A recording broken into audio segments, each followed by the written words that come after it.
दोस्तों, चाइना रेगिस्तान को जंगल में बदल रहा है और भारत जंगल को रेगिस्तान में बदलने की तैयारी कर रहा है। आप समझ गए होंगे कि मैं अरावली पर्वत की बात कर रहा हूँ। तो वीडियो को अंत तक देखिएगा और हाँ, यदि चैनल पर नए हो तो चैनल को सब्सक्राइब करके बेल आइकन को जरूर प्रेस कर दीजिएगा ताकि ऐसे ही इन्फॉर्मेटिव वीडियो आपको मिलता रहे। तो क्या है अरावली पर्वत पर हो रहे डिबेट की पूरी कहानी, आइए समझते हैं आज के इस वीडियो में।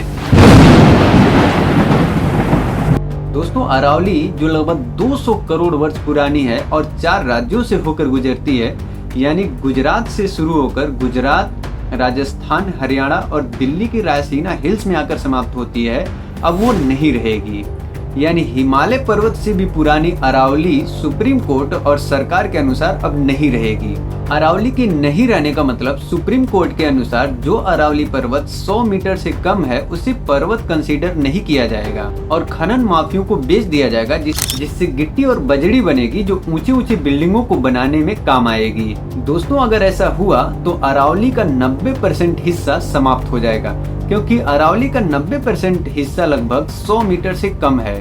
यानी अरावली की 90% ऊंचाई 100 मीटर से कम है। दोस्तों, अरावली 692 किलोमीटर लंबी है, जिसमें 10,000 ऐसी पहाड़ियां हैं जो 100 मीटर से कम है और सरकार 100 मीटर से कम की पहाड़ी को पहाड़ी कंसीडर करती ही नहीं है, इसलिए सरकार उसे खत्म कर देना चाहती है। इसी बात को लेकर जनता में आक्रोश भरा हुआ है और ये पूरे देश में चर्चा का विषय बन गया है। दोस्तों, अरावली इकोसिस्टम मानसून और अपने देश के लिए इतना आवश्यक है कि ये आप इस बात से समझ सकते हैं कि अरावली का अधिकतम हिस्सा राजस्थान में है और राजस्थान में एक साइड में रेगिस्तान है और दूसरी साइड में हरियाली, क्योंकि जब मानसून अरब सागर से चलता है तो अरावली से टकराकर राजस्थान के दक्षिण पूर्वी इलाके में बारिश करता है, जिससे राजस्थान में हरियाली बरकरार रहती है और वहाँ पर पानी की कोई कमी भी नहीं रहती। और यही अरावली पर्वत राजस्थान के रेगिस्तान को दूसरी साइड आने से रोकती है, जिससे पूरे राजस्थान में रेगिस्तान नहीं है।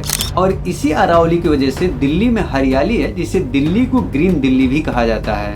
और आप सोच सकते हैं कि अगर अरावली पर्वत नहीं रहा तो राजस्थान का ये रेत उत्तर प्रदेश से होते हुए हिमालय पर्वत पर जाकर चिपकेगा, जिससे हिमालय पर्वत गर्म होगा और बर्फ पिघलेगा, जिससे नदियों का जल स्तर बढ़ेगा और बाढ़ आएगी। कुछ गोदी मीडिया पत्रकारों का मानना है कि दिल्ली में प्रदूषण अरावली पर्वत की वजह से हो रहा है, क्योंकि अरावली पर्वत से दिल्ली घिरा हुआ है और दिल्ली का प्रदूषण अरावली की वजह से बाहर नहीं निकल पा रहा है।